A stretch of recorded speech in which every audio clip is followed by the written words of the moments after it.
Mula sa nakamamatay na init hanggang sa mga super bagyo, tumitindi pong lalo ang epekto ng nagbabagong klima. Kaya ngayong araw, sisimulan natin ang isang serye na malalimang tatalakay sa climate change. Unahin natin ang nakakagimbal na posibilidad na ilan sa mga lugar sa bansa buburahin sa mapa ng mga pagbaha. Ang GMA Integrated News Special Report, tinutukan ni Joseph Moro. May nilang nilalamon ng dagat. Mga pagbahang pwede magpalubog sa ilang pasyalan. Historical site, sentro ng komersyo, at ng kapangyarihan. Mga tagpong posible sa hinaharap ayon sa mga eksperto, pero may patikim na ngayon pa lamang. Sa barangay Taliptip sa Bulacan, lulubog, lilitaw ang lupa. Sila na nga ang nag-adjust. Hindi tricycle ang suki ng marami, kundi mga sariling imbentong sasakyan. Ang tipaklong na mataas ang makina at tila nakatingkad na sa lupa, kaya uubra kahit high tide. Hindi naman daw bahain sa lugar noon, sabi ni Mang Saldi na 40 taon nang nakatira rito. Maraming lupa yan. Mataas nga yan, magandang lupa na yan. Saka maganda nung araw talaga dito. Maraming puno ng kamatsili. May lupa ito. May mga tanim akong nyug dyan. Mga talbos ng kamote, lahat nandyan. Saging. Taong 2003 lamang ito kinunan. May lupa at mga tanim pa sa tabi ng kalsada. Ngayon daw regular na pinangangambahan ang high tide. At pag may bagyo tulad ng Manalasa ang bagyong Fabian noong 1 taon lamang, nalulubog ang mga kalsada. At ang bahay ni Mang Saldi, aakalain mong nakapatong sa dagat. Pag yung malaki ang tubig, may bagyo, inaalis ko na yung mga bata. Dinadala ko na doon sa bayan. Malaki alon dyan. Hindi ka tulad nung araw na wala talagang alon, hindi ka matatakot. Low tide pa sa ngayon kaya nakikita nyo pa ang kalsadang ito. Pero ayon sa mga residente, kapag nag-high tide, sinisimulan ng kainin ng dagat ang kalsada.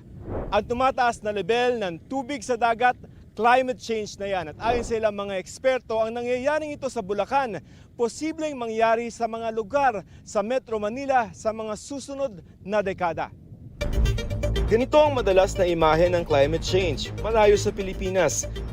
Mga tipak ng yelo na natutunaw dahil sa nag-iinit na klima ng mundo. Pero ang mga yan ang nagpapataas ng level ng mga dagat. At sa Pilipinas, pinakamataas ang naitalang sea level rise ayon sa Climate Change Commission. 3 beses na mas mabilis kumpara sa global average. Ayon sa mga eksperto, nitong ika-20 siglo, tumaas ang level ng dagat sa mundo ng 11 hanggang 16 na sentimetro. At sa taong 2050, posible maging 20 hanggang 30 sentimetro na yan, halos isang ruler na ang taas. Pero hindi mo na kailangang hintayin pa ang taong 2050 para makita ang epekto ng climate change. Ayon sa Greenpeace, sa taong 2030 o 8 taon mula ngayon, lulubog ang ilang bahagi ng mga syudad sa mundo katulad ng Maynila. Ang pagtaas kasi ng level ng dagat sinasabayan na ng paglubog ng lupa o ground subsidence dahil sa pagkuha ng tubig sa lupa. When we extract groundwater, yung space na inoccupy ng water sa ground before, nawawala. So, nagko-compact ngayon yung mga gravel. Babagsak. Pag bumagsak yon, yung lupa ay nagsisink. Kaya kung patuloy ang pagtaas ng dagat pagsapit ng taong 2030, posibleng simulan ang paglubog ng Maynila na magpapabaha sa ilang kilalang lugar tulad ng Luneta, Intramuros, Binondo at Malacanang. If it's 5 centimeters per year, in 10 years, it's half a meter. In 20 years, it's 1 meter.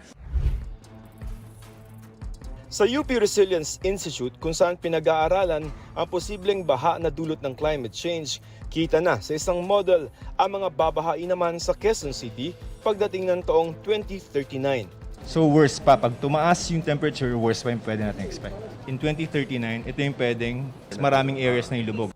Bago pa yan, noong 2010, ganito na raw ang paglubog sa ilang lugar sa Caloocan, Malabon, Navotas at Valenzuela kapag high tide at bagyo.